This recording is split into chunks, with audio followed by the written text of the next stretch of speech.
to the What Really Happened radio show. Because World War III is a really bad idea. Here is your host, Michael Rivero. And aloha, America. Welcome to our show today. It is Thursday, July 9th, 2015. Sure happy it's Thursday. Sure happy it's Thursday. Sure happy it's Thursday.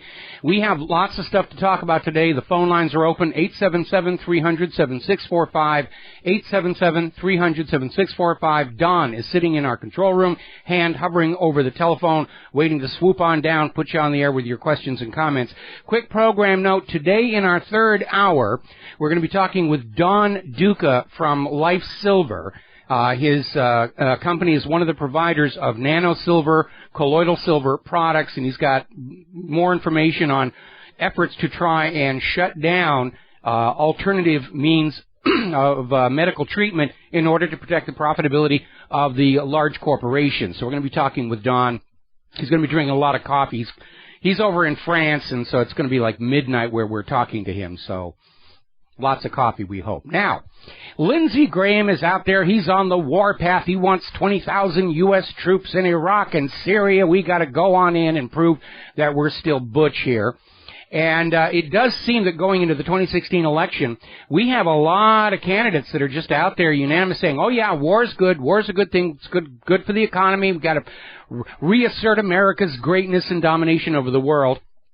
They're almost in lockstep. And, of course, you know, Lindsey Graham, very much pro-Israel, wants all of these countries conquered and made weak, that wants to see Iraq and Iran broken up, balkanized for Israel's benefit. And so, hey, Lindsey, if you really feel that strongly about it, here's your rifle, here's your day-glow orange jumpsuit, here's your parachute, go and have fun. The rest of us are going to stay home.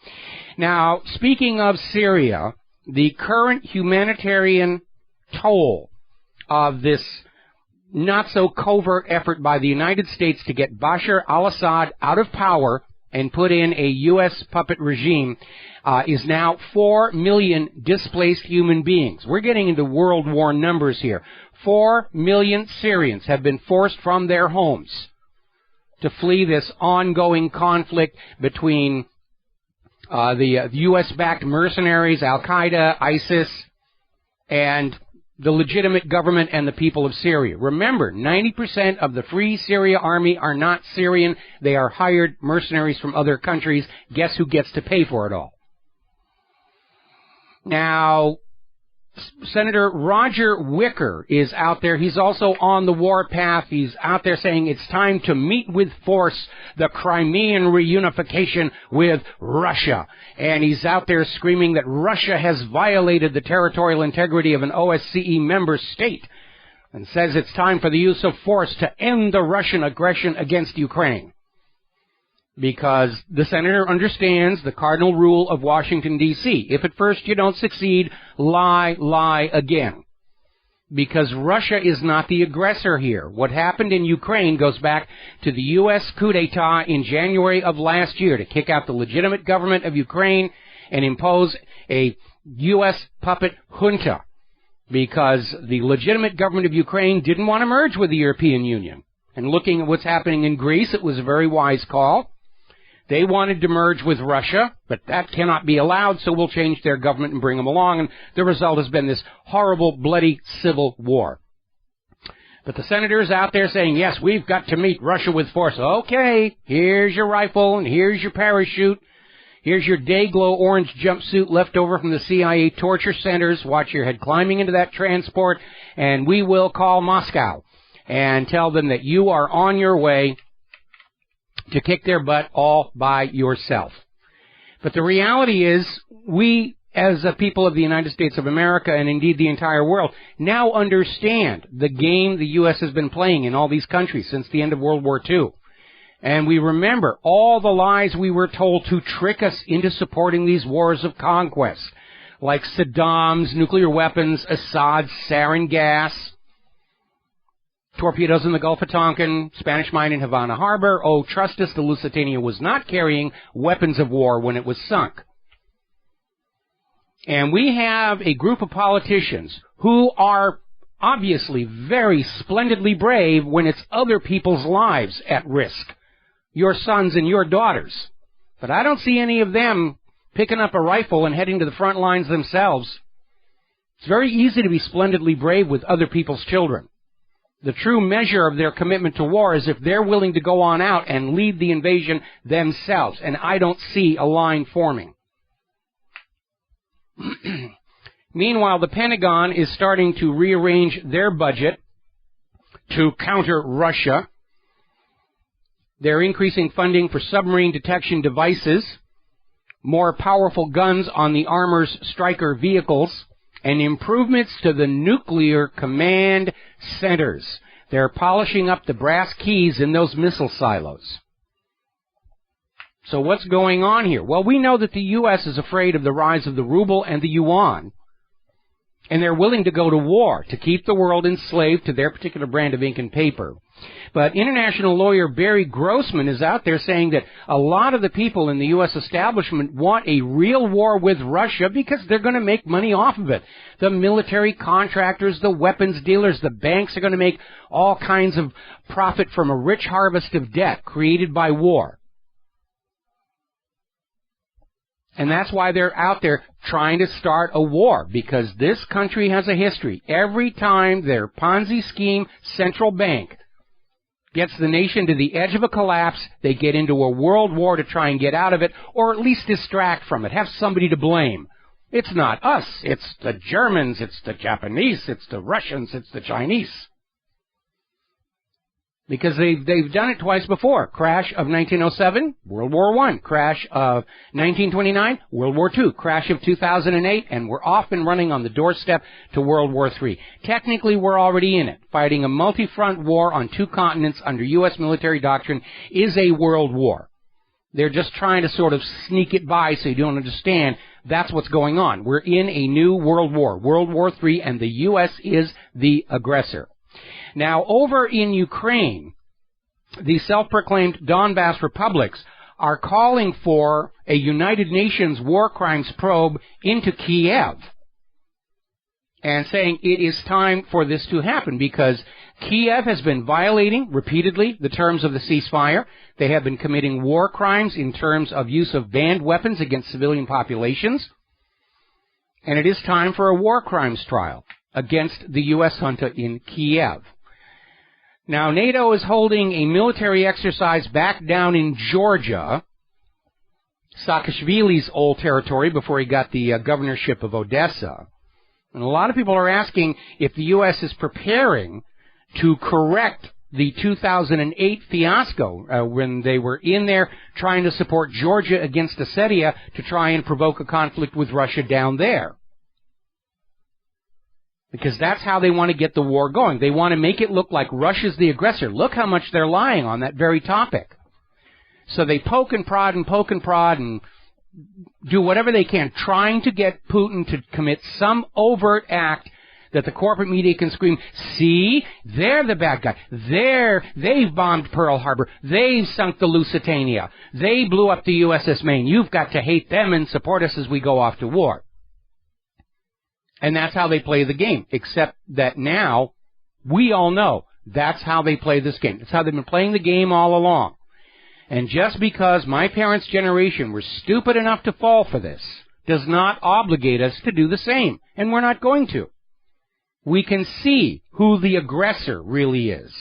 We can see who's launching invasions, coups d'etats, drone strikes, bombing. I know a lot of people don't want to hear this right now, but in this world war, the United States and its allies, we're the bad guys this time. I guess Germany didn't want to play that role 3 times in a row, so, well, we'll get the Americans to be the bad guys here. We'll be right back. Hello, America. Welcome back to the show. And Fox News is carrying the headline, the South Carolina governor has signed the bill to remove the Confederate flag. This is what you should pay attention to. Pay no attention to the crashing economy and the rush to war and all that other stuff. That's not important. We got that gosh darn Confederate flag. And, of course, as the condensation distraction issues aside, that particular flag was never officially a flag of the Confederate States of America. They've made this up out of absolute thin air to distract you with. Now then, over in Iran, The negotiations are proceeding. Everybody on both sides says they're really, really close to a deal. John Kerry was on TV a little while ago making a statement to the effect that they're not on a deadline. And all these people saying this is a new deadline, they've missed the deadline, those gosh darn Iranians have missed another deadline.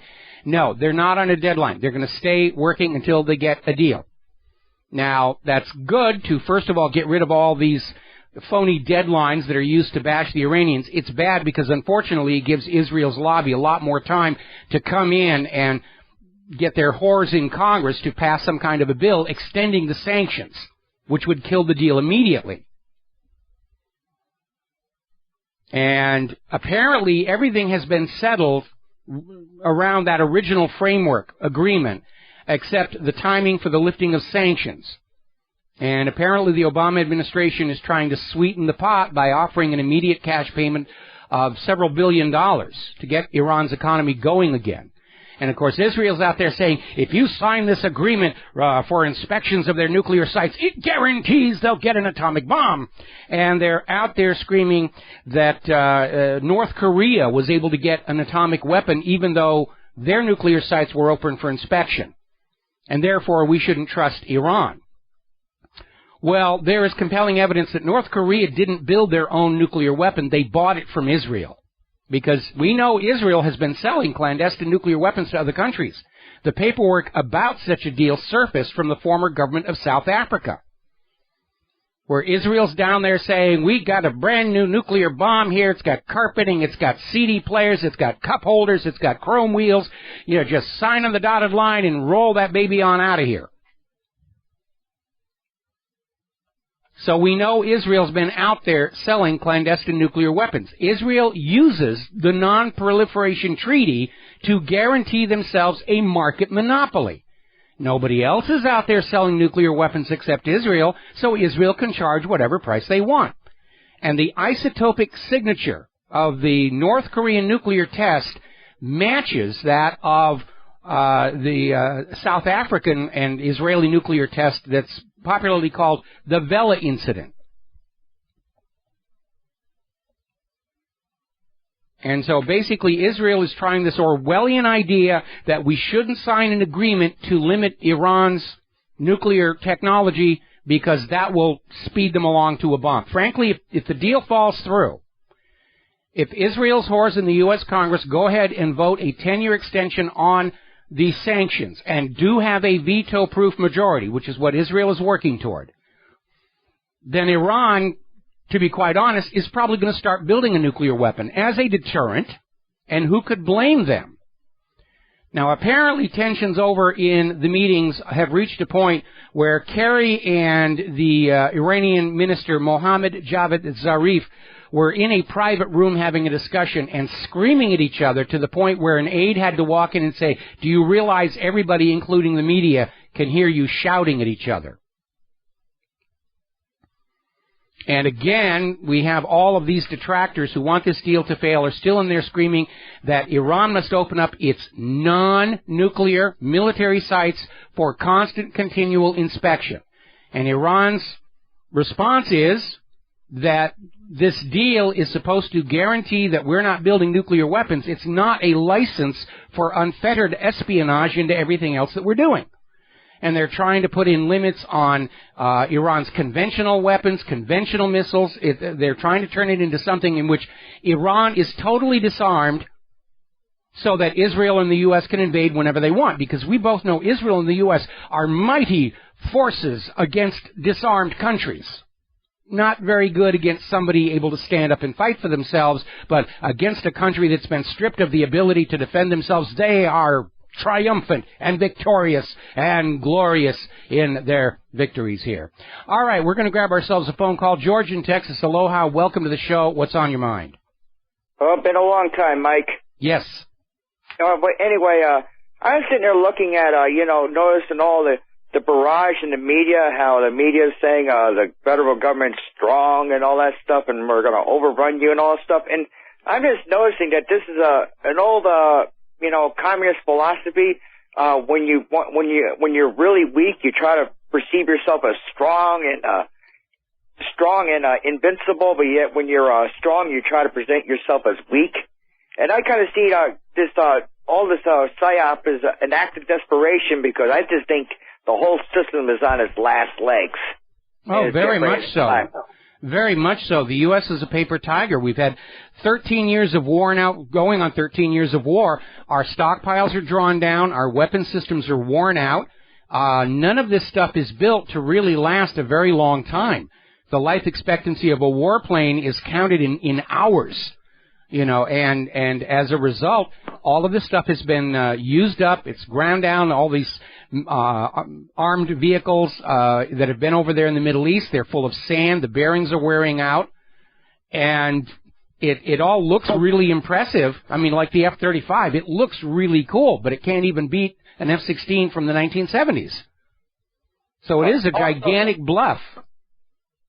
Also, I kind of noticed too, it's it's more like with Washington, with especially Obama, with this political enemies. We can't win politically. Right now they're trying to indict the Texas Attorney General, and I'm just wondering, are they going to indict all the political enemies if they can't win politically?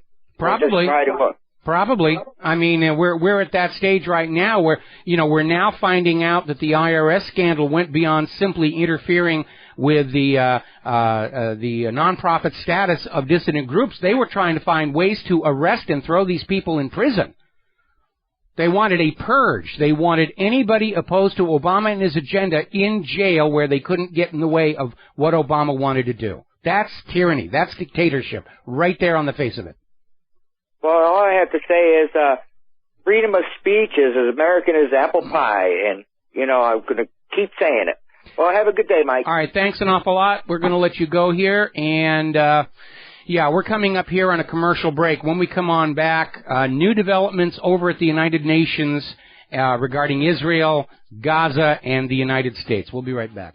Aloha, America. Welcome back to our show. Now, the United Nations Human Rights Council voted to adopt a resolution applying a recent United Nations report condemning Israel over war crimes committed last year in Gaza. And it called for an end to the impunity of Israeli officials responsible for the 2014 massacre. The only vote against the resolution was the United States of America. 41 countries voted in favor, including Britain, France, and Germany. India, Kenya, Ethiopia, Paraguay, and Macedonia abstained from voting. That's as much as Israel's subversion of their governments could buy. So once again, the U.S. stands on proud display to the world as supporting and protecting Israel's war crimes. And then they wonder why the U.S. is not seen as a moral leader or a human rights champion around the globe anymore.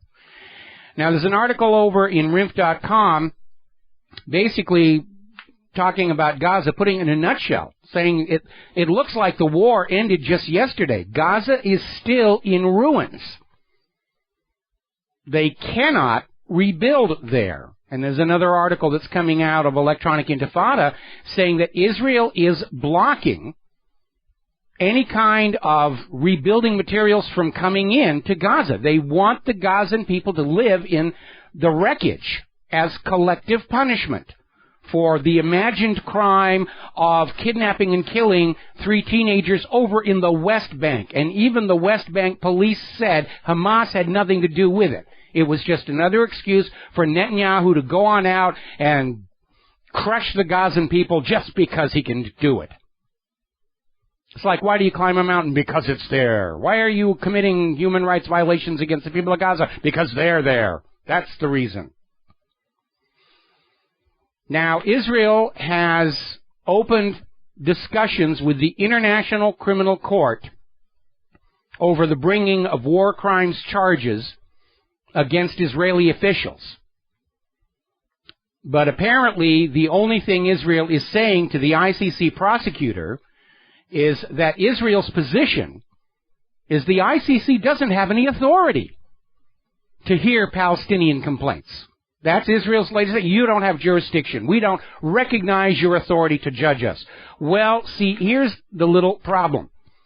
Israel is a member of the United Nations, and by virtue of that membership is obligated to certain realities, such as under the jurisdiction of the ICC and the United Nations itself. And Israel's attitude is, yes, we're going to be a member of the United Nations, we're going to have the U.S. protecting us against all the resolutions, but you don't have the right to judge us. We have the right to judge the rest of the world, but you have no right to judge us.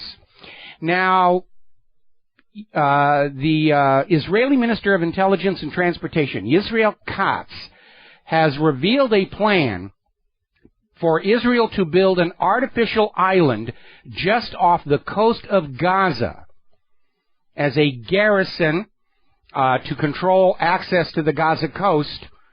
They're calling it technically a disengagement because Israel's not going to be in Gaza, but they're going to maintain the siege by having this artificial island off the coast that'll be bristling with guns and missiles to discourage any future humanitarian flotillas that are coming in. Guess who'll get to pay for it all? Now, over in Lebanon, there is a growing upset having to do with the Free Patriotic Movement in Lebanon that just sort of popped up out of nowhere. And there was a protest that devolved into a scuffle between the FPM and the Lebanese army.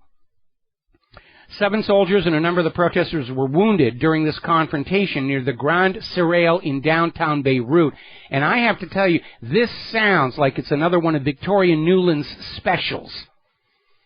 A covert coup to topple Lebanon's legitimate government and install a pro-U.S., pro-Israel puppet. Because that's what the U.S. has been doing. They're doing it in Armenia. They did it in Ukraine. This is what the U.S. does. The U.S. conquers the world by replacing governments in other countries. They've done it over 50 times, or they've tried over 50 times since the end of World War II. They succeed about half the time. And even when they succeed, there's inevitably a backlash. The U.S. overthrew the elected government of Mohammad Mossadegh in Iran in 1953, replaced him with the dictator, the Shah. 1979, the Iranian people kick out their U.S. puppet. And ever since then, the U.S. has been screaming, bad Iranians, they won't run their country the way we think they should. Now, getting into the economy, over this last break here, there was kind of an interesting thing where the stock market here in the U.S. ended slightly in the green. The Dow closed at just about 33 up, and Fox News is trying to spin it as U.S. stocks struggle back. Well, look at the chart for yourself. The U.S. stock market opened with a huge upshove, probably courtesy of the plunge protection team, and trended down for the rest of the day. Doesn't sound like it's struggling back. It sounds like the plunge protection team machinations did not stick. And by the way, there's something that you probably ought to be thinking about. The U.S. government is rigging the stock market. You know it, I know it, the investors know it.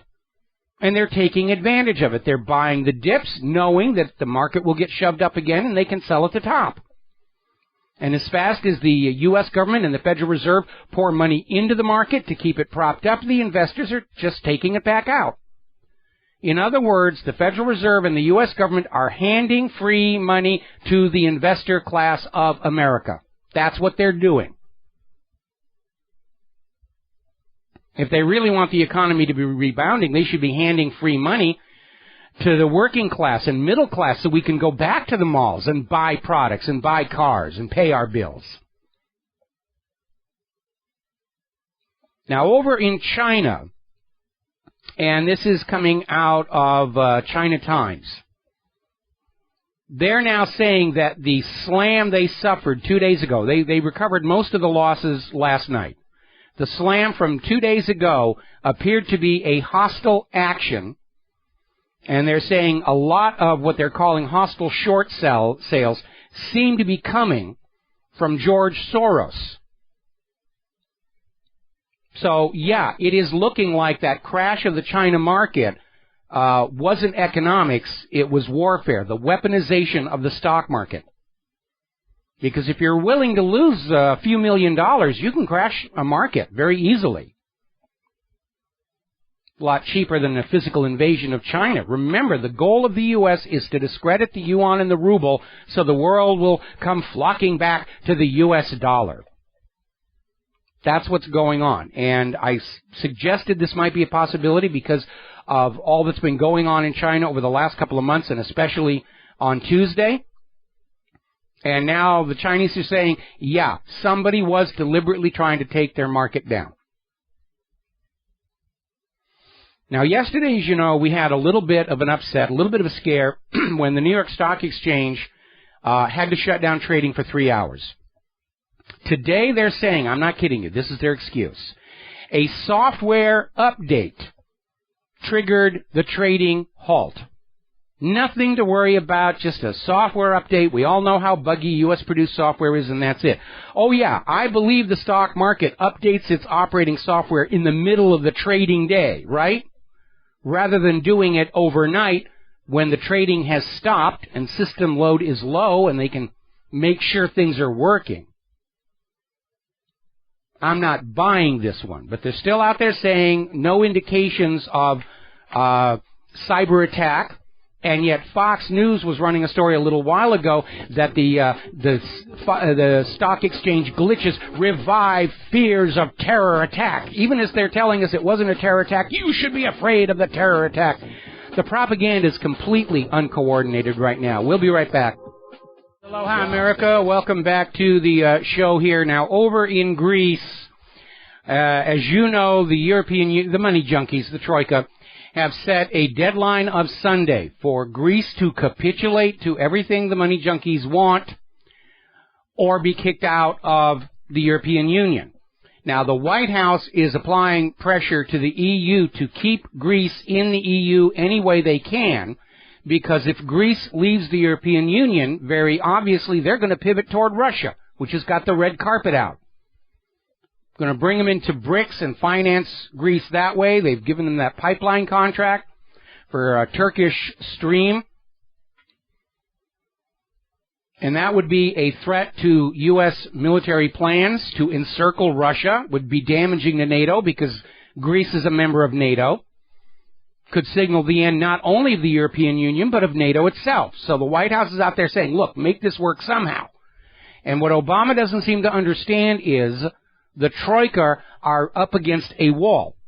They cannot cut Greece any slack at all. They can't write off the odious debt. They can't lower the interest. They can't do any reduction in payments or any of that stuff.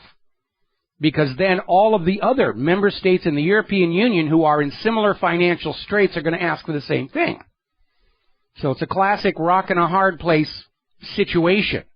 Mario Draghi is saying a Grexit is going to be hard to prevent. So we're going from this acknowledgement that a Greek exit was possible to basically saying, yeah, it's inevitable, it's only a matter of time. Now, a lot of the markets are already treating the Greek banks as in a state of default. They won't use that word because they don't want to trigger a derivatives firestorm. Many of the bank bonds are trading below 30% of par. They're dumping the paper as fast as they can. I'm having a hard time imagining who's dumb enough to be buying it right now. But it's definitely out there. Now, both Greece and Spain face a make-or-break moment as workers stare into the fact that there are no jobs there in either of those countries. Remember, we were talking earlier in the week how Spain, as of the 1st of July, has enacted a law criminalizing protest against the government. Jail time, 600,000 euro fines for unauthorized protesting. Francisco Franco is laughing somewhere out there that Spain has gone right back to being a fascist dictatorship. Now, Nigel Farage is out there making a good point about what's going on. He's saying there is a new Berlin Wall out there, and it's called the euro. And he's out there saying that all of this financial skullduggery by the IMF, the ECB, the World Bank, was never about helping the Greek people. This was a deal to make Goldman Sachs rich, to make the banks rich, to enslave the country to a system in which it didn't really belong and didn't want to be. And virtually all of the money that has been, quote, given, end quote, to Greece never reached the people of Greece. It was immediately turned right around and sent to bail out the French, German, and Italian banks who own Greek debt. They're just shuffling the money around to make their own books look good, and it's not helping the people of Greece. It's not bringing back the jobs. And if you don't bring back the jobs of the people of Greece, Greece can never pay its debt off. It is amazing how incredibly short-sighted some of these bank people are. They're so focused on, I want mine now, they don't realize that they're actually killing the goose that lays the golden egg over the long term. And that's a good analogy. You know, we don't want to wait for the wealth to come in through a normal, healthy economic system. We want it all now. We're going to kill the goose and get all the golden eggs at once.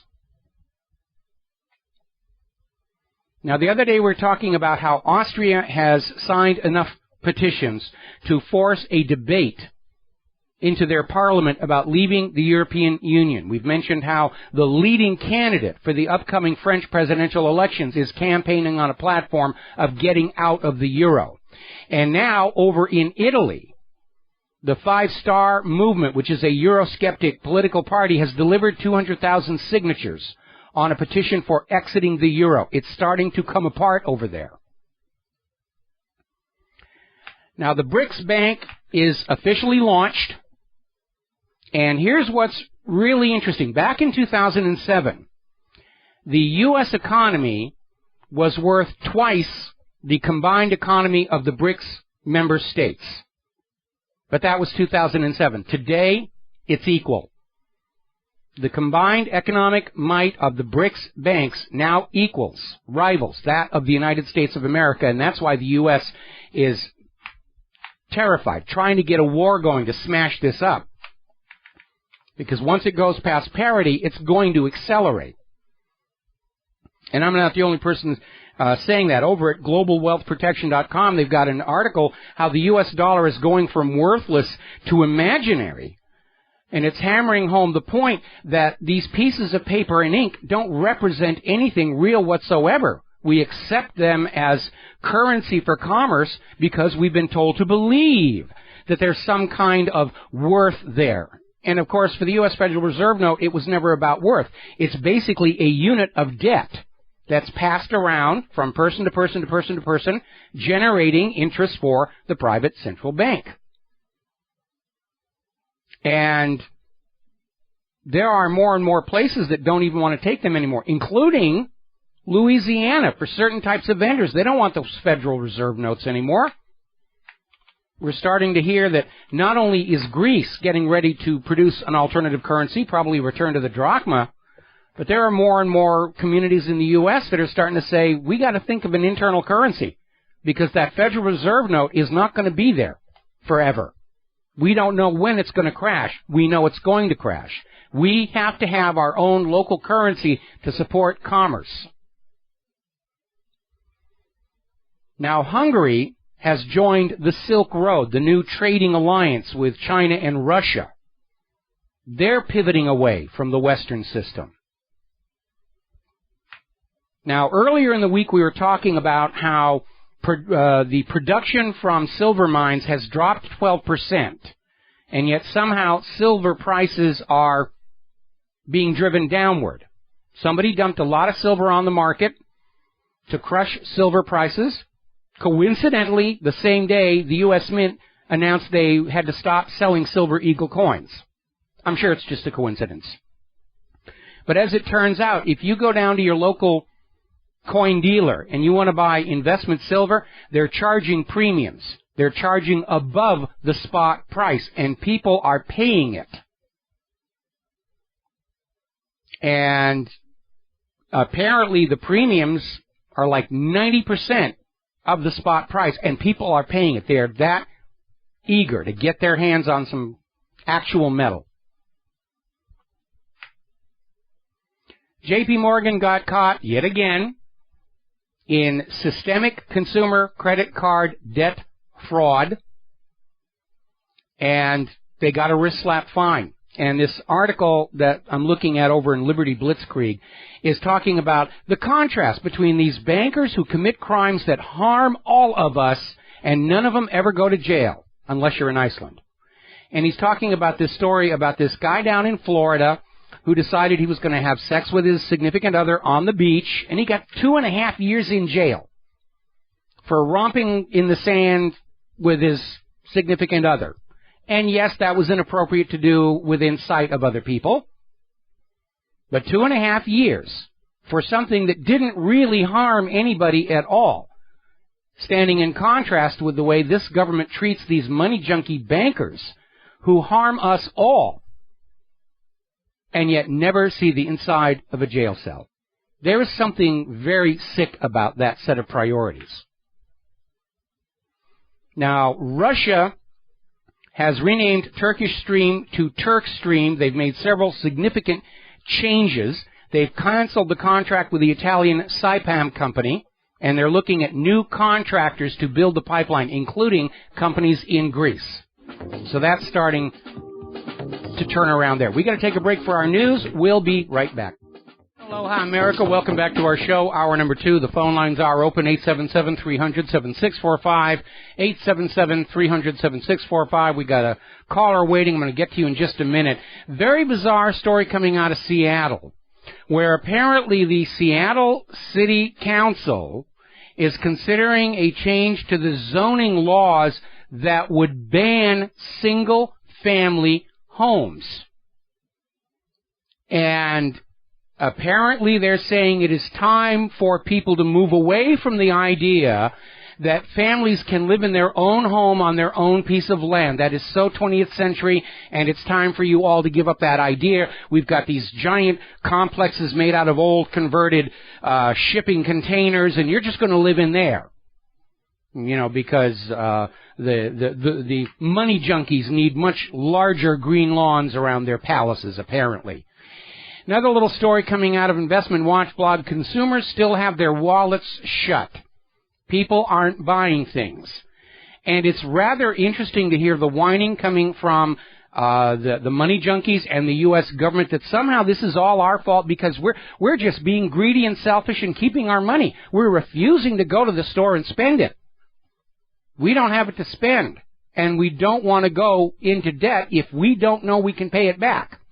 A degree of fiscal responsibility totally absent from Washington, D.C. and Wall Street. These people are really very much in denial. They're still trying to figure out some way to say, really, if you would just go on out and spend more, the economy would be fine. No, it isn't, because of that 11th marble. We're going to grab ourselves a phone call here. Ahmed in Finland. Aloha, welcome to the show. What's on your mind? Aloha, Michael. I've been trying to phone you for a long time. I've got few comments. I tell them, and I would like to know your answers. Okay. First of all, you always say that the bankers, economic crashes, they start World War to put it right. In my humble opinion, they crash the economy in order to start the world wars. I mean, at the moment, the economy can be bad, but 1907, the bank failures was done by J.P. Morgan just to make the ground ready for the Federal Reserve. Yes. 1929, economy was good. They just make the bubble. Then the rich people, the Rockefellers and the Rothschilds, sold their shares and crashed the economy, then started the World War II. I mean, it is the other way around, in my humble opinion.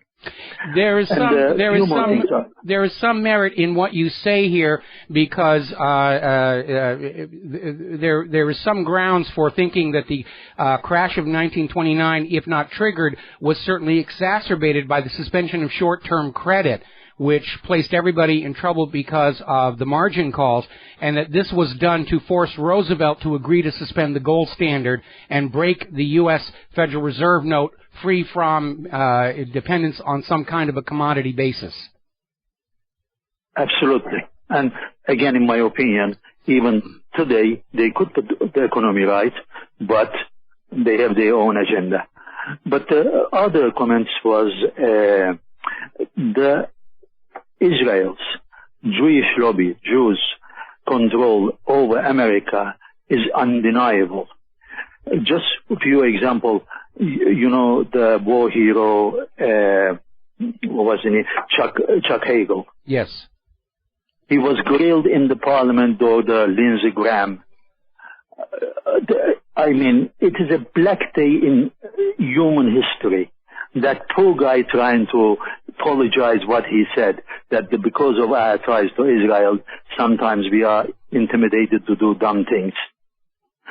Yes, I shouldn't have said that and everything. Still, he wasn't forgiven. Still, he had to go. Yes. And so the same in Hollywood about Mel Gibson.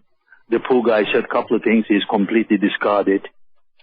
I mean, I know what that feels like. Trust me. Unbelievable. Just a few more things. George Galloway. I think George Galloway is Lawrence of Arabia II. Because I spoke to him, he believes government version of the 9/11. I mean, he's not that stupid. And George Soros, I think, also like J.P. Morgan, Rothschild. Whoops. All right, looks like we lost our line to Finland, and oh well, maybe he'll call back. There's a very simple concept that you need to understand.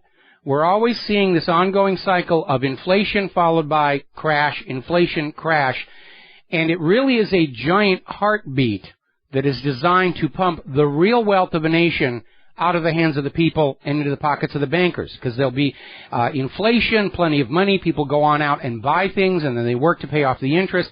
Then there's a crash, and people have to sell what they bought at high prices at low prices. And the bankers go on out and they'll buy up all the real hard assets at rock bottom prices so they can turn around and resell them again at high prices to the next generation. That is a feature of how the economy is being run by the money junkies. The bankers can't survive if the people succeed in buying all their homes and paying them all off. There has to be a way for the properties to be brought back into the bankers so they can sell them again. It's just common sense. Keep everybody working. Keep the wealth flowing to the top. Now then, getting on back to this whining about how consumers aren't buying things, it turns out that the Apple iWatch sales have plunged something like 90% from the launch. There was a big launch. Everybody, there's a waiting list, and they were pulling all the tricks they could to get people to want to go out and buy the Apple iWatch, and as word of mouth has gotten out, it's kind of fading away. First of all, as we mentioned the other day, market research is showing that what people are using the iWatch for primarily is notifications on their wrist, and you can buy digital watches that will do that for Android and iPhone for like $20. You don't need a $300 iWatch. And remember the arrogance of Apple where they produced the gold version? It's over $1,000. And it's got real gold. And basically they were trying to sell it as a premium status item, which you can't do that in this kind of an economy. And so apparently Apple investors have seen something like $69 billion vanish off the stock price. People can't buy the latest and greatest fancy gizmo any longer. They're hanging on to what they had before. And as an interesting indicator about that, I was talking about this cool little VIC-20 I found at a yard sale. I got an email from somebody in Europe who says that there's a whole hobby culture in Europe around the old Commodore 64. Because, yeah, they have lasted 30-plus years. And they have conventions and they have contests for coolest program. And they sent me some videos about some of the stuff they're doing. It's pretty amazing what they're getting out of that itty-bitty 6502 chip. But people are going to hang on to stuff they've got, the practical stuff, the stuff that works, and they're not going to rush out and buy the latest whiz-bang gizmo. That's a failed marketing strategy in the current economy. All right, let's see. We have 2 callers waiting on the line. Unfortunately, we're about to hit a commercial break, so I'm going to ask you to stay on the line for 4 minutes till we come on back from the commercial. Meanwhile, Jeb Bush has the solution to fixing the American economy. All of you have to work longer hours and everything will be fine. If you will work 18, 20 hours a day, you'll have enough money to pay off your loans to the bankers, and that's the obvious solution to Jeb Bush. You just got to work hard. That's your problem. You're not working as hard as we need you to. That's his solution. Going to take a break for commercials. Back with phone calls after these few minutes. Hi, America. Welcome back to the show here. And I just got an email from somebody who says that the premium on silver, it's high in some places, but not everywhere. And if you go to an online source, you can get silver at only a 27% premium uplift, which is better than 90%, but still, it's a pretty high uplift as well. By the way, Ford has just announced they're going to move production of the Focus and C-Max from their Michigan assembly plant in Wayne, and they're moving it to a foreign country. And this is ironic because this is the very auto plant where Obama spoke about the resurgent American auto industry, and now they're all going to be out of work up there. All right, we got a bunch of phone calls. Let's start with Andrew in New York. Aloha, welcome to the show. What's on your mind? Hey, Michael. I wanted to ask you, have you ever read books by the author Anthony Sutton about Hitler and Wall Street and the rise of Hitler? Oh yeah, I remember reading about the book. I think maybe years and years ago. But we know that Wall Street was very much involved in the financing of the Nazi Party, and they made a lot of money off of them until Roosevelt shut them all down under the Trading with the Enemies Act when the war actually started. Also, he made one book about the Bolshevik Revolution, how it was financed by bankers, too. Yes. So I was shocked when I read these books because, you never learned anything in the school's textbooks. That's why I see, today's schools are, government indoctrination That's centers. exactly what they are. It's the old Prussian model, raising the next generation to be more useful to the government than to their own families. And also, how these wars are just based off of lies, they're just based off the interests of the private central bankers. They don't never tell you the truth. No, they can't, because if you knew the real reason for a war, you wouldn't get involved. You'd say, wow, you want to get rich, you go invade the country yourself. Every leader who starts a war has to lie or trick their people into it, whether it's, Lusitania and weapons, goading Japan into Pearl Harbor, then acting like it's a surprise, the Gleiwitz incidents, torpedoes in the Gulf of Tonkin, Saddam's nuclear weapons, Spanish mine in Havana Harbor. I mean, that is the constant pattern. All wars are started with lies, fraud, and deception. I was wondering, about, the Chinese stock market crash. Is it true, you can't really, destroy a nation by, through the stock markets? I think China will probably bounce back from this. Well, they bounced back a good part of Tuesday's losses last night, and I expect more of the same today. They're making a lot of structural changes, and they're going after what they're calling the hostile short sellers. You need to understand, people who are short selling the market, they want it to go down, and they'll do whatever it takes to force the market down because that's how they make their money off the short sale. And China's pointing fingers at George Soros as possibly being behind a lot of this, but it's beginning to look more and more like the drop in the Chinese stock market is not really economic so much as it is warfare. All right, thanks, Mike. All right, thanks an awful lot. We're going to switch over to Raven in Germany. Aloha, Raven. Welcome to the show. What's on your mind? Yeah, hi. Probably a little bit off topic here, but I've been looking through the net and looking at some news, and it's really disturbing. This new Joint Chiefs of Staff that's in front of the Senate right now, getting his okay from the higher ups. His confirmation, yes. This Joseph Dunford Jr. This is really disturbing because I'm ex-military. I have some experience with operations, and to begin with, the whole when NATO in my heyday was the whole posture was the definition of their purpose was defensive, and Russia knew that. And there was the Russian side also. Their posture was a defensive purpose. And now we're seeing NATO go on the offensive in this new. There's things leaking out. Well, tactical nukes are not so bad. We can use them. It's not really engagement. And this is really disturbing stuff because this guy is saying that Russia is our number one enemy. I don't see Russia bombing anybody in the world. I don't see them droning or anything like that. No, they're not. Russia's making deals while the U.S. makes war because the U.S. doesn't have anything left that anybody wants to make a deal for. Our currency is crashing. Our manufacturing is of poor quality. Nobody wants our GMO agriculture. The entire U.S. system right now is based on that percentage of global commerce that is reaped from everybody using the U.S. dollar borrowed at interest from the Federal Reserve. That's the only thing holding it together right now. And that's why the U.S. is willing to go to war against pretty much everybody to try and maintain the world as it was in the 1950s. And they're just talking themselves into this thing and trying to convince everybody this is the way we've got to go. We need a new Cold War. We need a new hot war.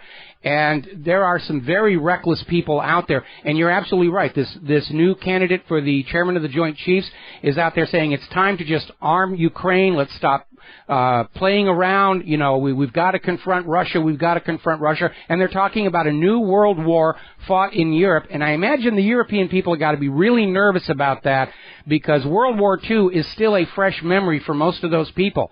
There are a lot of places you go in Europe, and the damage from World War II has never been repaired.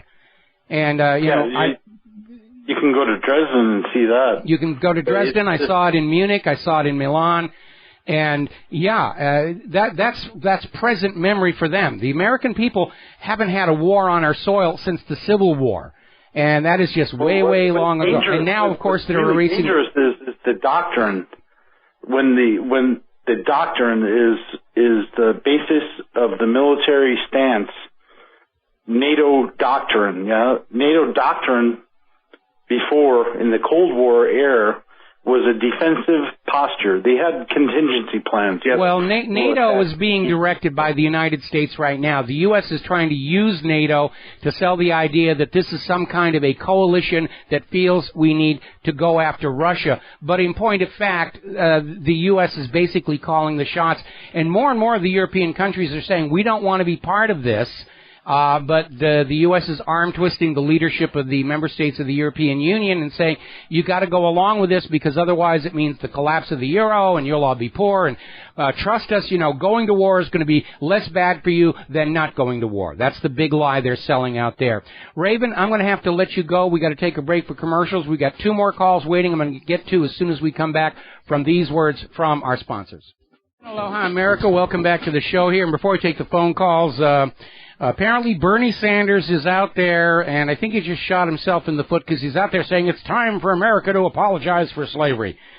I thought that's what the Civil War, at least officially, was all about, and I'm not going to apologize for slavery because I wasn't alive back when slavery took place.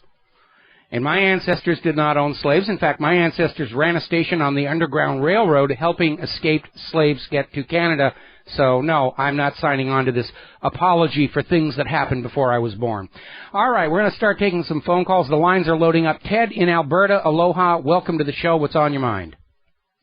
Mr. Rivero, it's an honor. Thank you very much. Thank you. I, up here, been listening to a lot of news over the last few months about Jade Helm 15.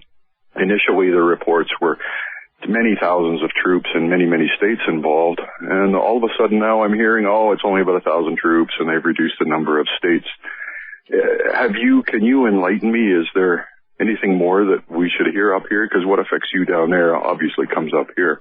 Well, there's been nothing about Jade Helm, obviously, out here in Hawaii. There was a disaster preparedness exercise, a rather substantial one, but I think the jade helm is being toned down in the media because it has prompted a very negative reaction in the general population. And very much so. Yeah, and it just really comes down to the reality. Ordinary people do not trust their governments, whether it's Canada or the United States or Europe or any of those places. In this rush to create a global government, a global financial empire, they have inadvertently created a political climate leading to a global revolution against all the money junkies, against all the tyrants, against all the liars in high office, all at the same time. Absolutely. We see that here too, which is why I'm concerned about what goes on down there affects us up here. So I appreciate that. Sorry you couldn't shed any more light on it. I'll keep my eyes peeled, and I appreciate your time, Michael. Thank you. Well, thank you very much for the phone call. We're going to switch over here to LeVar in New York. Aloha. Welcome to the show. What's on your mind? Hey, what's up, Mike? Hey, can you hear me? Yes, you're on the air. Okay. I had a question. All right. Last year, John Kerry held a press conference with French Prime Minister, and they made a statement about 500 days until climate chaos, which is in September this year. And then, from what I understand, the top execs at the New York Fed were relocated to Illinois, and the reason given was because of any climate conditions that might affect operations. Do you know anything about this? Yeah, well, I mean, in general, the carbon Nazis have been screaming dire warnings if we don't agree to buy their carbon credits and pay carbon taxes and let them tell us how to live our lives, you know, going all the way back to the 1990s, and none of it's ever happened. I mean, we still have polar bears. They didn't drown. In fact, they've become so numerous, they're now considered a pest animal. They're not on the endangered species list. The Arctic and Antarctic ice caps have not vanished. In fact, they're larger than they were before. Back on March 20th, 2000, The Independent had a banner headline, "Snowfalls are now just a thing of the past." Obviously, the intervening winters have put the lie to that one. And again, when somebody wants to sell an agenda, the first thing they do is fear-mongering. Look at how they sell vaccines. If you don't get this medication, you will die horribly in the coming, you know, that's what motivates people, is getting out there and doing the fear-mongering, whether it's selling a war, selling a medication, selling a new tax, selling a new law. It's always sold on this idea of fear. If you don't do this, you know, bad things will happen to you. Okay. Thanks, Mike. All right. Thanks an awful lot. We're going to switch over to Steve in Massachusetts. Aloha. Welcome to the show. What's on your mind? Hi, Mike. I want to talk about your advice when you talk to people about the up-and-coming collapse, how you say, stay calm and, don't do anything foolish or create a revolution. And those are pretty good words. I was actually reading George Orwell's 1984, and there's a nice quote that I saw in there. It says, one does not establish a dictatorship in order to safeguard a revolution. One makes a revolution in order to establish a dictatorship.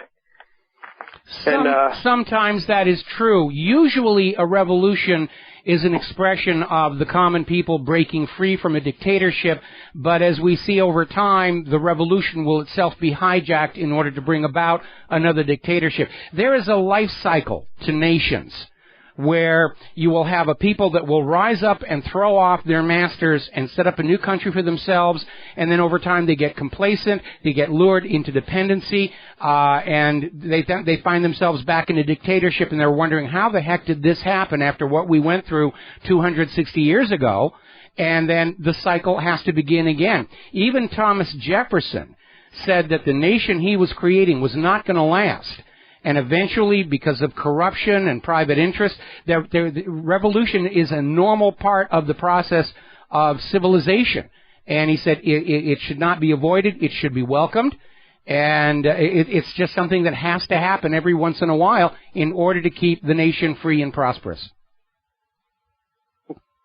Another thing I want to talk about is now the New World Order, the European Union is supposed to be a big thing that they've created, and they wanted to maintain it. How much of a blow is it with Greece going down? Well, it's a major blow. Basically, at this point, the popular perception is the EU experiment has failed, because it took all these prosperous, healthy European Union nations and plunged them into debt and squalor to that central bank up in Brussels. And it's obviously not working for anybody but those bankers. The latest word we're getting from Athens is that they did send a new proposal to Brussels, and now we're hearing that Brussels is actually talking debt reduction, writing off some of the debt to Greece because of pressure coming from the U.S. to not let Greece leave the European Union because of a potential pivot toward Russia. So this whole thing is kind of fracturing. But the only purpose for these large multinational unions is to just have larger and larger human ranches from which wealth can be harvested by those people up at the top. And the European Union, unfortunately, was formed with a built-in self-destruct mechanism called the European Central Bank. And if they had formed the European Union without that, the EU would probably be doing very, very well. But the reason the money junkies like all these unions is they just want larger and larger populations that are working to make them rich. And it's another form of building empires. But it's less political and more corporate. What we're seeing here basically is the erosion of the sovereign nation state and the rise of the corporate state.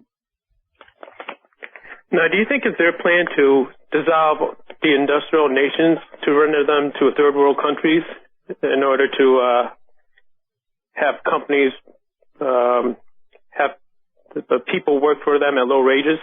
Well, that's certainly one of the motives leading to the outsourcing, but ultimately for those who are pushing for a one-world government and no borders, they have to drive all nations down to the same level of poverty before they drop the borders, or there's going to be mass migrations from the poorer parts of the planet to the richer parts. Now, they don't want to spend the money to bring the poor nations up to industrial status. It's easier to destroy the economies of the wealthy nations and lower them back down to the single common denominator ahead of dropping those borders. Now, when you mentioned yesterday about China, thinking maybe U.S. has a hand with their market, you think they want to dissolve China as well? I think they would like to see China go away, but the main target of U.S. Action against China is to remove the threat of the yuan. By discrediting it, making it look like it's less reliable and trustworthy than the U.S. dollar. And China is now saying that they perceive their stock market losses as being a deliberate attack and not the result of economics. We've got to let you go here. We've got to take another break for commercials. We've got all kinds of callers waiting on the line, and we'll be right back. Aloha, America. Welcome back to our show here. We're going to go right to the phones and get some of these phone calls. Mark in North Carolina, aloha. Welcome to the show. What's on your mind? Hey, how you doing, Mike? I don't know if you've reported on this already. I just got home. Two things that really disgusted me today, so it didn't surprise me. One, George W. Bush evidently spoke at some wounded veterans conference and took $100,000 to make a speech. This is besides the fact that this war criminal is responsible for probably most of these guys' wounds. The other thing is, his brother, at the same time, good old Jeb, or John Ellis Bush, said that Americans need to work more hours if they want to make something, if they want to make it better. Well, this clown has never probably worked a day in his life a real job. So, I mean, this family is, I don't know whether you understand quite how bad this family is. I don't know if you ever read a book by Russ Baker called Family is Secrets about the Bush family. This is a really evil bunch of people. Yeah, they are. You know? Yeah. They're right at the core of the New World Order. Right at the core. I don't know if you believe in the New World Order. Well, George Herbert Walker Bush was the one who basically put that term out there in public. He said it, in his speech. We're seeing, the future is opening up to us, the dawn of a new world order. And, of course, then he went on to scream about the useless eaters and how we need to get rid of them. Mm-hmm. I'll say it straight out. I'm not afraid to say it. I've done enough research on the murder of JFK, and Bush was right at HW was right in the middle of it. And he was in Dallas. He was seen in Dallas at the time. He was part of the CIA long before he ever said before he became director of the CIA. This guy is out and out evil. His father, Prescott Bush, was a supporter of the Nazis. Okay. Yeah, through Brown Brothers Harriman. Yeah, absolutely. And at our JFK page, we have the picture of George Herbert Walker Bush in Dealey Plaza at the time of the assassination. George Herbert Walker Bush was part of the plan for the invasion of Cuba that went wrong at the Bay of Pigs. In fact, Bush provided 3 of the ships being used by the Cuban brigades for that absolute disaster. And apparently Bush was close buddies with legendary CIA agent Felix Gomez. Felix Rodriguez was his name. And so, yeah, they're definitely into that whole thing, the whole skull and bones and inner workings and, to heck with democracy and republic, we're here to build the new American empire. But with regard to John F. Kennedy, Bush and the CIA were only one of several players. Because it's important that you understand assassinations like wars are never carried out for just one reason or one agenda. When you get a whole group of people whose own agendas are served by the assassination or the war, that's when they're going to happen. In the case of JFK, you had the CIA, which was angry over Kennedy pulling the plug at the Bay of Pigs. You had the Mafia, which felt Kennedy had betrayed them after they helped him steal the election. You had Israel, which was very angry that John F. Kennedy was adamant Israel not acquire nuclear weapons. And you had the Federal Reserve that was angry over Executive Order 11110. You had the Pentagon that was angry over the fact that Kennedy wanted to pull out of Vietnam. Kennedy made a lot of enemies, and when you have that many enemies who all think, gee, it would be better for me if this guy was gone, that's when the assassinations happen. Well, my own theory on this is that and this from doing a lot of reading on it, and by the way, Howard Hunt was definitely spotted over there, and his son later on admitted that on his deathbed he admitted that he was part of the plot. But anyway, my theory is this: the CIA set it up. The CIA is not like they make it out some of these books and movies. They're not really tough guys. They're anything but tough guys. They're a bunch of punks for the most part. They set it up through other federal agencies, and they made sure the Secret Service was where they should be at the time.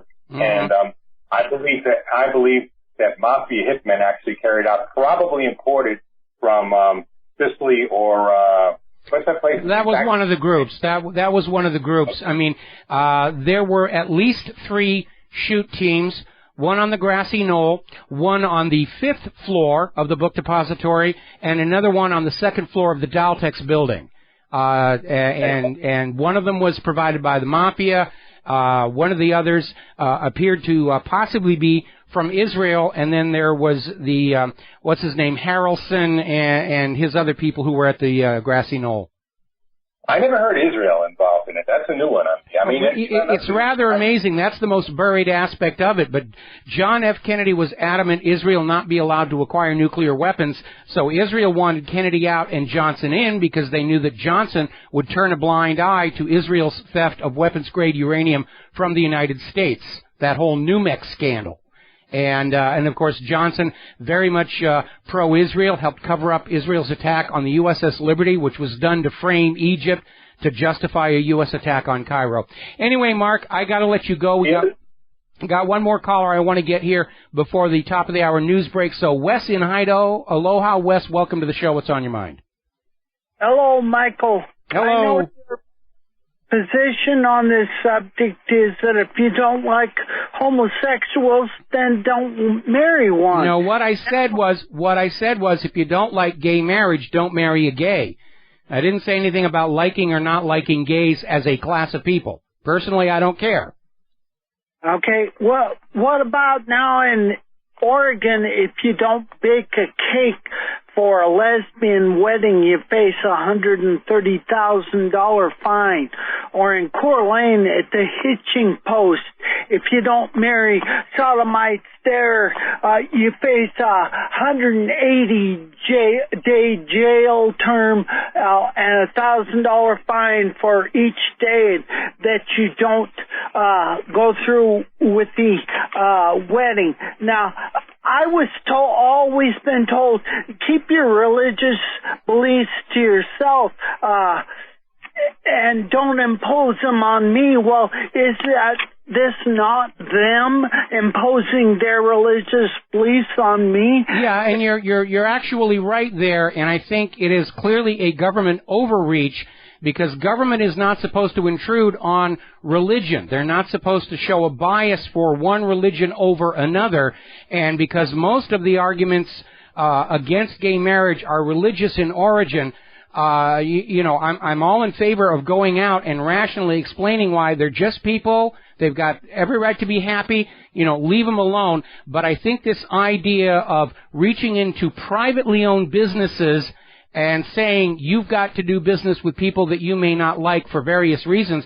I mean, it used to be a staple of American business that all companies could reserve the right to refuse service to anybody for any reason whatsoever. And, I think it's clearly a case of government overreach. I don't agree with this bakery shop refusing to bake the cake. But it's their bakery shop. And what I can't understand is why the gay couple just didn't go take their business to another bakery shop, why they decided they were going to play victim and get media attention and say, oh, see, this bakery won't bake us a cake for our wedding. Is that the only bakery in Oregon? I don't think so. I think there's a lot more. And, if you don't want my business, I'll take my business elsewhere. But this whole thing is being politicized because next year we've got a lineup of candidates who want to argue about gay rights and all the rest of it because they can't talk about the economy, they can't talk about the wars, they can't talk about how Israel is controlling our government. And every election season they're going to fan up these fringe issues, gay rights, women's rights, racism, and all this stuff to get American. They're trying to trick you into getting all hot and bothered on these side issues like the Confederate flag, so you're not paying attention to those things the government is doing that truly do impact all of our lives. It's just another campaign season trick. See judgment coming on America. No country accepts this abomination that gets by without... Hang on. On that, we're going to disagree. I don't think it's an abomination. In fact, for reasons I've already explained, I see homosexuals as necessary to the long-term survival of the human race because it's a natural, built-in population control mechanism.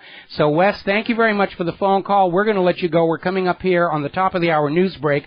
When we come back from the news, we're going to be talking for a little while with Don Duca of Life Silver. He's got some new, interesting information about colloidal silver, about this big, huge political, economic campaign to try and crush down not only nano-silver, but any other alternative treatments from which the big medical industrial complex can't make their profit. And that's really what it's all about, making us dependent on favored corporations, because dependency is slavery. We'll be back after the news. And aloha, America. Welcome back to our show, hour number 3. And joining us on the line right now is Don Duca of Life Silver. And in the spirit of full disclosure, Life Silver has been one of our long-running advertisers supporting WhatReallyHappened.com. But I wanted to get him on the show today to talk about the latest developments in nano or colloidal silver products, both for its efficacy and the legal ramifications, because any independent alternative treatment is now under attack as a threat to the profits of the medical industrial complex. So, Don, thank you very much for spending time with us today. I understand it's very late where you are, so drink some coffee and we'll get going. All right, thanks, Mike. I'm ready to go. Well, I mean, just start telling us about your products and tell about what it's actually useful for. And because you're not inside the United States of America, I don't think you're constrained by the FDA rules that say you can't make certain claims about what it does. Well, we don't make claims that we can't back with sound science. Oh, that doesn't matter to the FDA. You can have good science on your side, but they're still going to say you can't say that. Yeah, we got a nasty letter from them about a year ago during the October Ebola scare, and we had to pull a page off of our website, split our website into 2 websites. So anybody going to lifesilver.com who really wants to see the clinical studies and the science has to click on the little red button on our homepage that says see the science. And that'll take you to part 2 of our website, which has all of the published studies and but you can't sell anything from that website. So we complied with them immediately because they're the last people in the world you want to have problems with. And I'd like to, before we go any further, define a couple of things. Colloidal silvers generally refer to the old school ionic colloidal silvers, and the most of the science that is now being generated that's pretty exciting is being done with this new process that creates it's not a colloidal suspension of silver in water, it's actually a bonding of silver particles to the water molecule. This gives the silver incredible bioavailability. You don't have to worry about it binding with other substances in the body, which is a big problem with ionic colloidal silvers, the old-fashioned models. The bioavailability of the new product is 100%, and it evacuates the body completely within 24 hours, so there's no buildup, there's no possibility of turning blue, which is about the only bullet left in the pharmaceutical gun for scaring people away from medical silver applications. Oh boy, there's so much to cover in so little time. Well, getting on back to the Ebola scare last October, everybody was out there saying we're going to have a vaccine, we're going to have this, we're going to have that.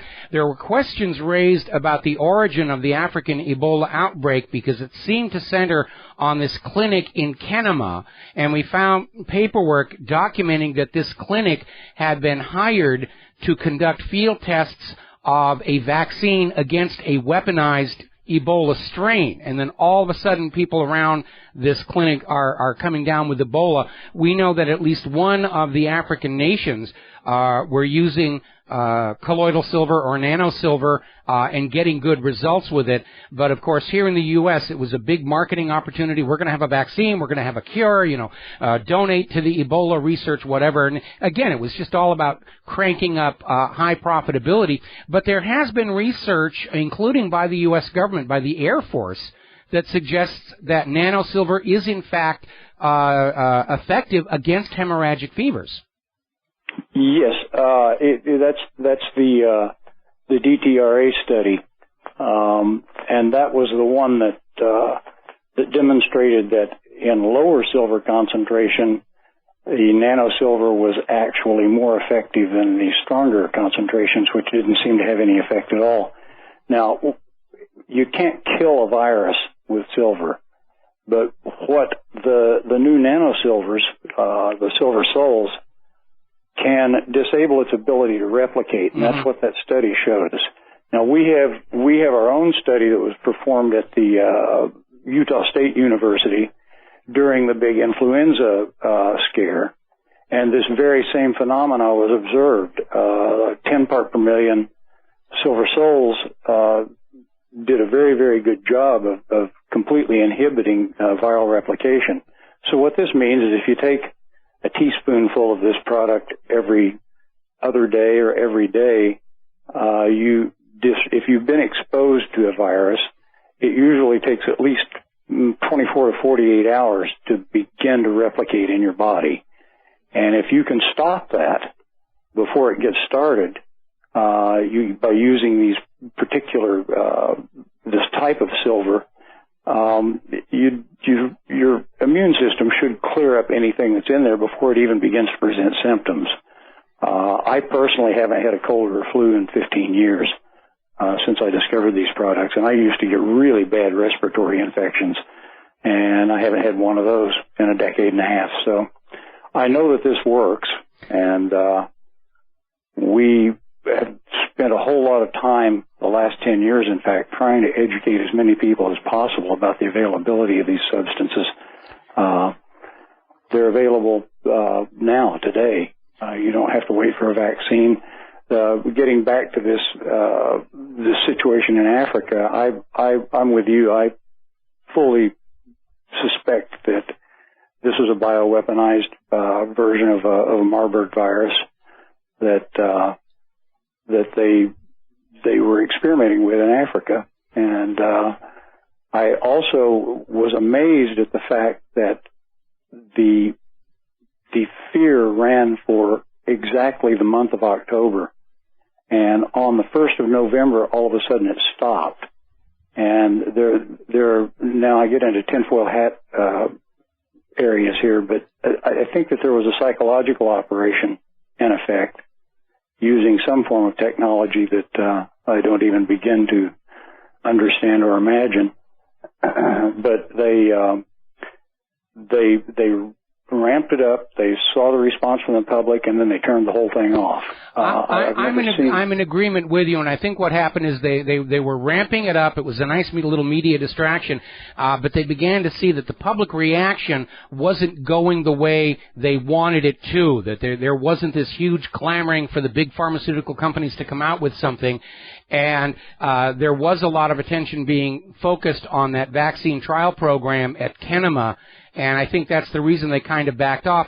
Plus, the pharmaceutical companies were saying it's going to be next year before we actually have a product to sell, so tone it down now, and when we've got something to sell, we'll ramp the fear-mongering back up again to drive people to the drugstore. And I think that's definitely they jumped out there with the program before they had anything to sell. Well, I don't think they were expecting to have this accident at Kenema, and it's not the first time vaccine trials have gone horribly, horribly wrong. That's why they test these things in Africa. They figure nobody will notice when a whole bunch of people fall over dead. And there's a wonderful movie called The Constant Gardener, which is actually based on a true story about drug trials gone wrong in Africa.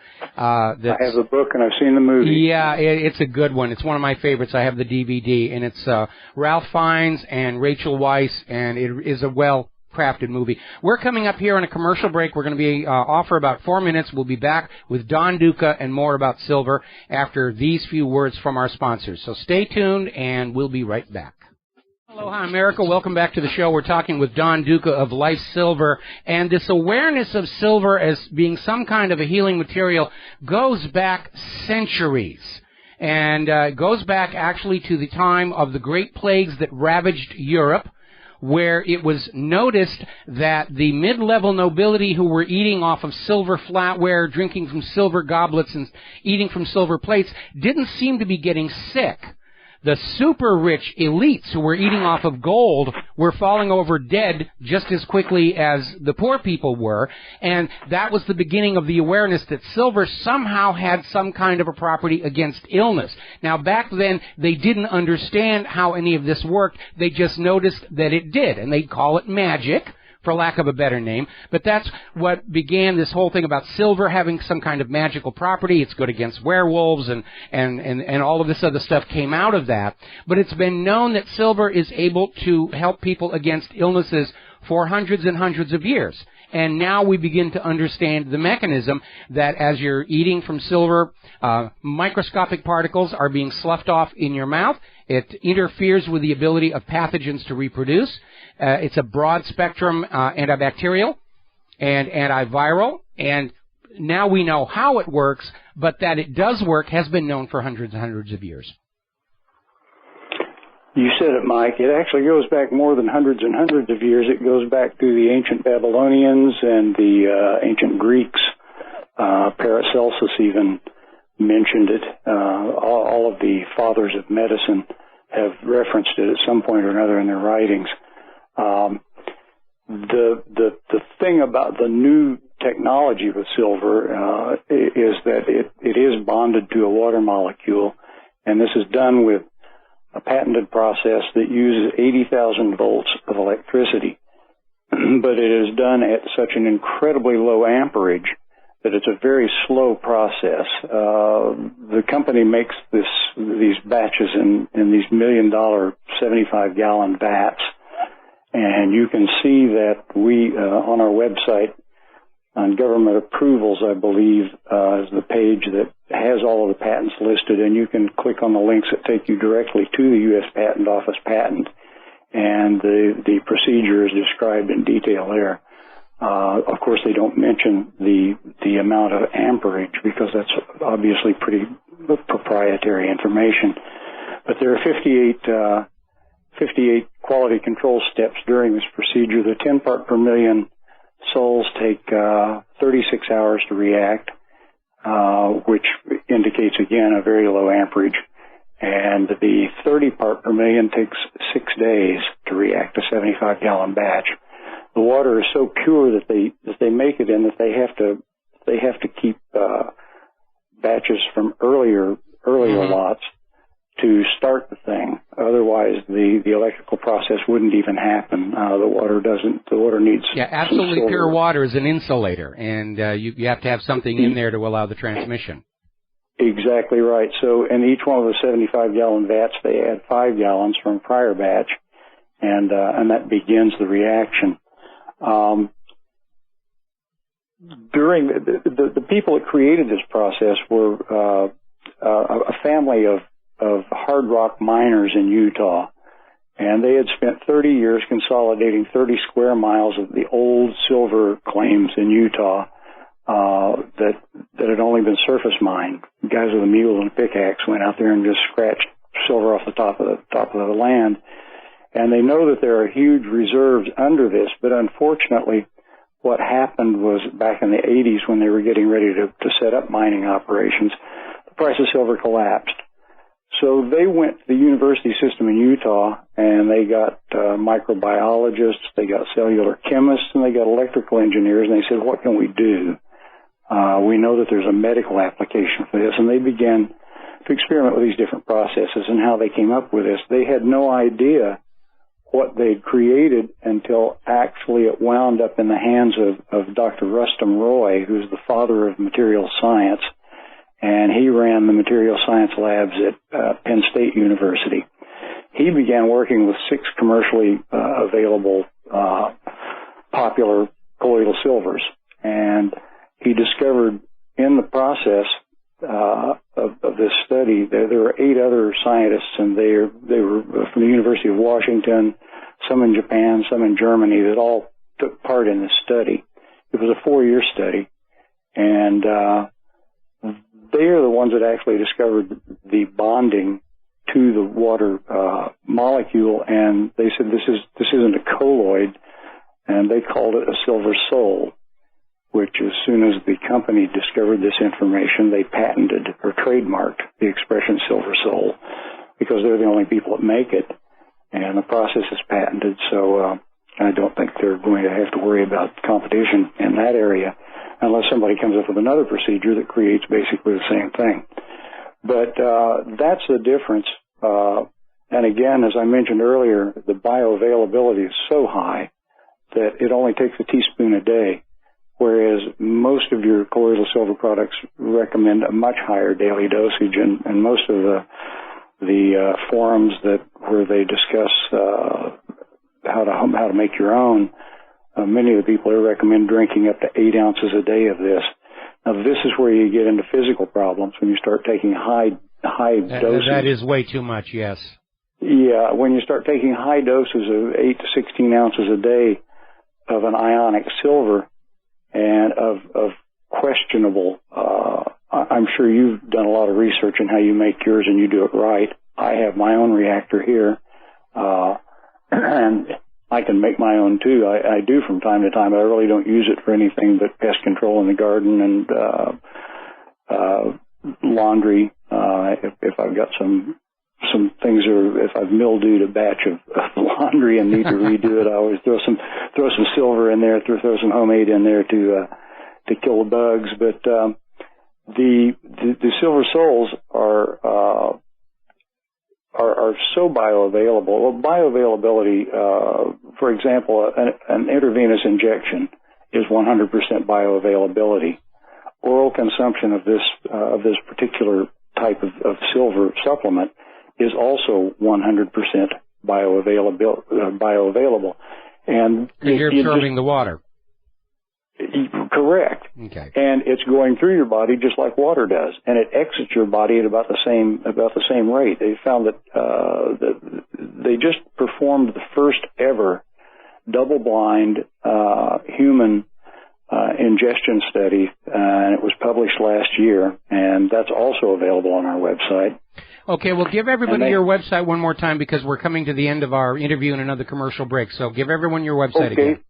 That's lifesilver.com. And there's a whole lot of information there. And if you have any questions, feel free to email me.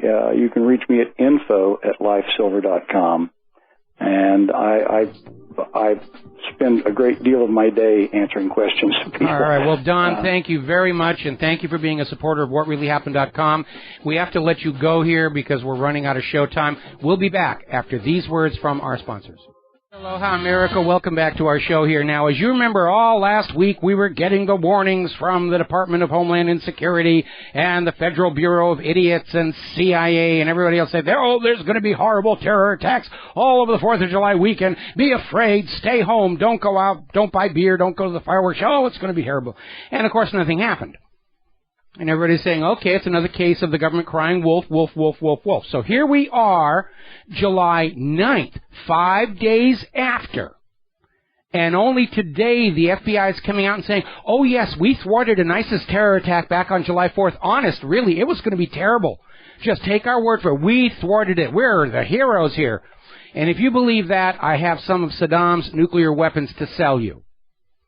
If the FBI had actually thwarted a real terror attack on July 4th, we would have heard about it July 5th.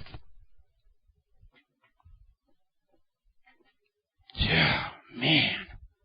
This is what you get when you let your propaganda be designed for you by advertising agencies and public relations firms. Now then, getting on back to Hillary Clinton. Big stink growing over the fact that she lied to CNN and to you, the American people, about not being subpoenaed for her emails related to Benghazi. And it turns out not only was she subpoenaed, she was subpoenaed 3 separate times. 2 of those subpoenas were served before her email server was wiped.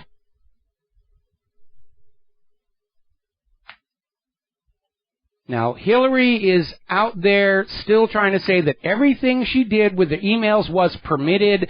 The law saying she had to protect it wasn't passed until after it was all over and done with. And technically, she's correct with respect to one law. See, this is the lawyer coming out again.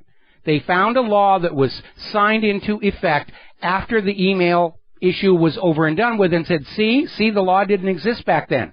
But there were already government regulations, State Department rules regarding the handling of email that were in effect at the time she did it. And she's out there trying to claim, and she's playing lawyer here because that's her training. But remember, politics is perception. And the growing perception among the American people is that Hillary Rodham Clinton is completely untrustworthy. She's lied time and time again. Now, some of the emails that have surfaced coming off of other sources, such as Sidney Blumenthal's email archives, he's got good record keeping. I've got good record keeping. The only person who doesn't have good record keeping is Hillary. And by the way, I'd like to know, where's the NSA in all of this? Don't they have all the copies of Hillary Clinton's emails? And apparently it has come out that the new emails connect Hillary Clinton to this bogus cover story that the attack on the embassy in Benghazi was a spontaneous protest over this non-existent movie based on a trailer hastily edited together and thrown on YouTube. So now she is tangled up with this other piece of propaganda and lie.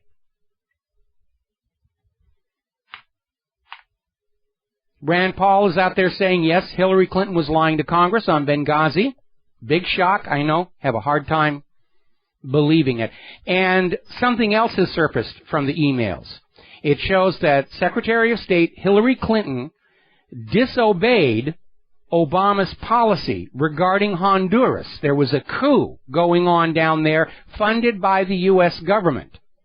And Hillary Clinton, as Secretary of State, continued the funding for the coup d'etat, another of these attempted overthrows, even as the White House was telling the world that aid to the coup plotters had been suspended. Now, maybe Obama was lying.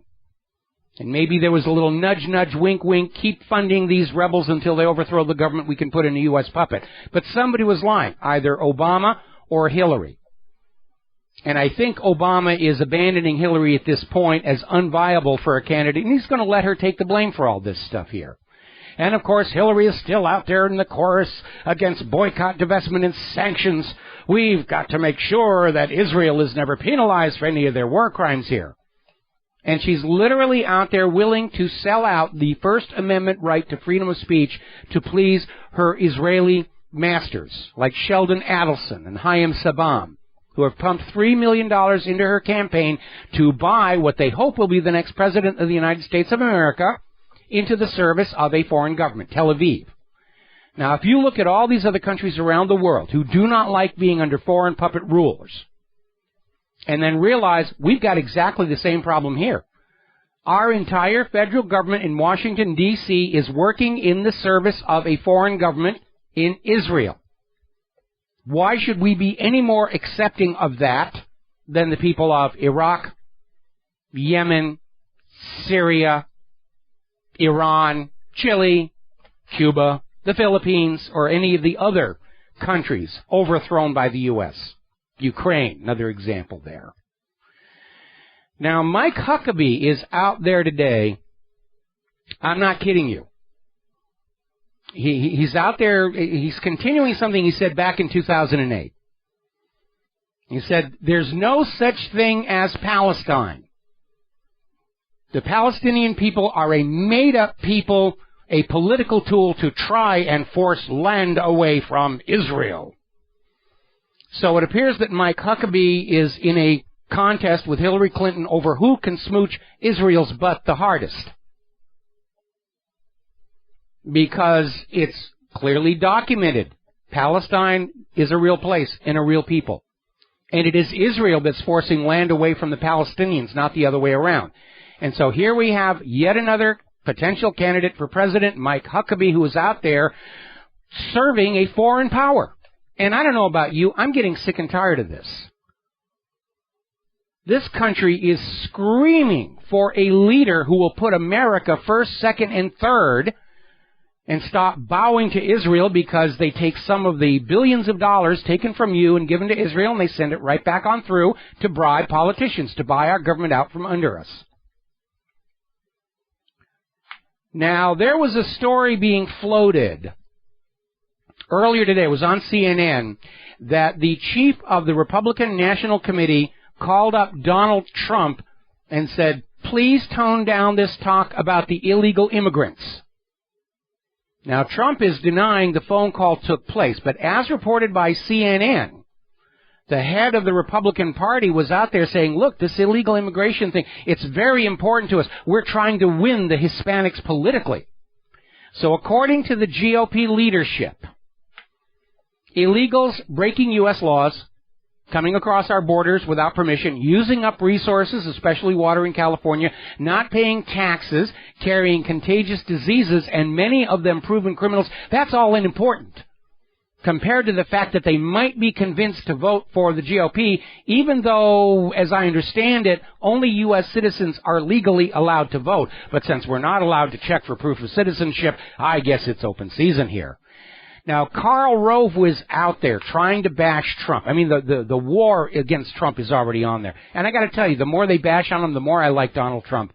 Karl Rove was out there saying, Trump appeals to those who think the country is going down the tubes here. Well, Karl, that's the majority of the American people. And to document that fact, Donald Trump is at the top of two new 2016 polls. The Economist YouGov poll, and he's ahead of Governor Jeb Bush.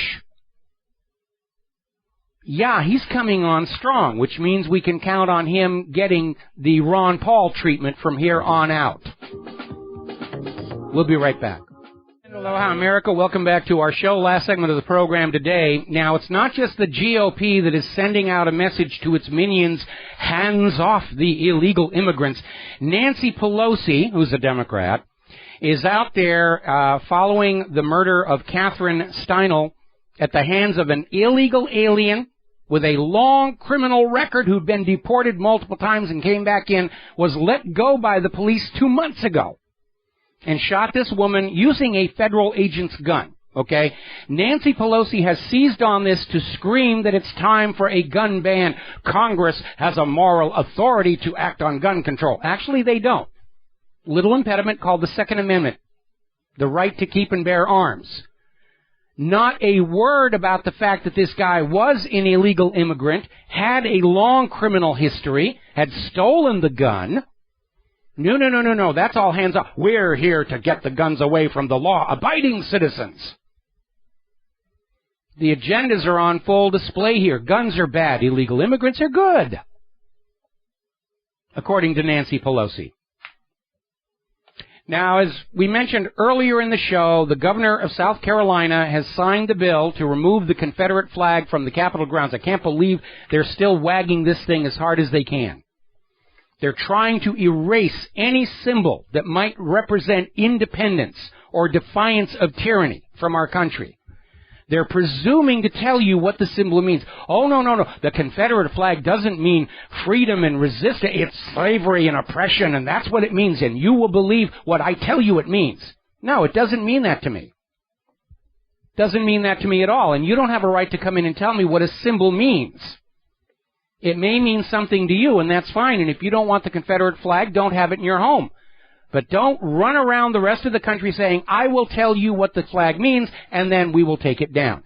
Congress apparently has voted to ban Confederate flags at federal cemeteries and national parks. That's going to be a little embarrassing down there at Gettysburg. They're not just targeting the Confederate flag, they're going after sports. The Redskins are not, that's politically incorrect. We're going to call them North American natives of color or something like that. And there's an interesting quote in this article. This came out of the Washington Times. The nation is experiencing a surge in political correctness ramped up by continued controversy over the Confederate flag and other Civil War symbols. No, that's not right. The nation is not experiencing a surge in political correctness.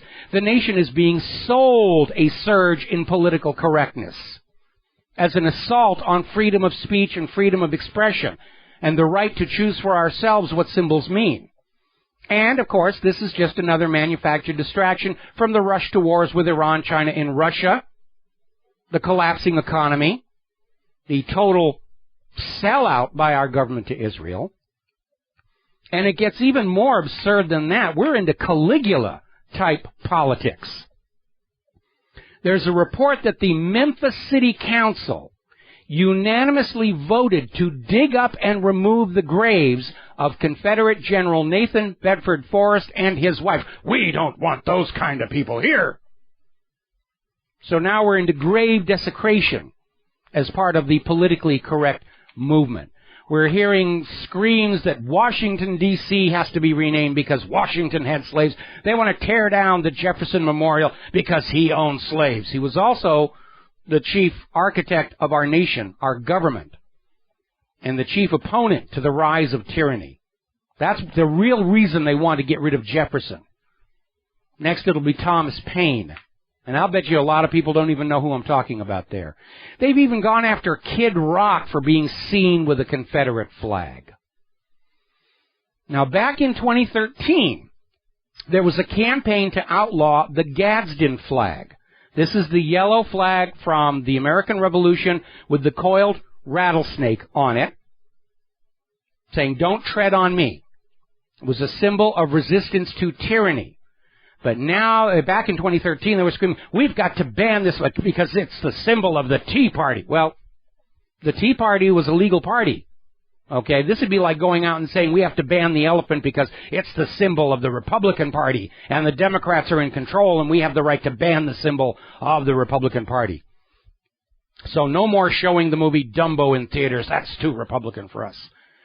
And so they were out there, and apparently there was a big stink over this New York military armory, which flew numbers of historical flags. And the Don't Tread on Me Gadsden flag came under attack because, oh, no, that's not the symbol of the American Revolution. That's not the symbol of freedom from tyranny. That's the symbol of the Tea Party. We have declared that it's the symbol of the Tea Party, and you will remove it. Now, little bit of architectural information you would want to know. And it involves a symbol called the fasces.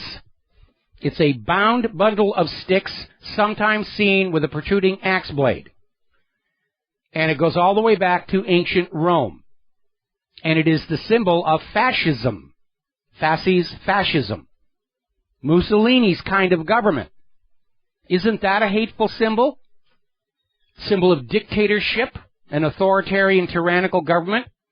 Because there are two of them fully on display in the U.S. House of Representatives on each side of the Speaker's platform. There are two of them on the front of Lincoln's chair at the Lincoln Memorial.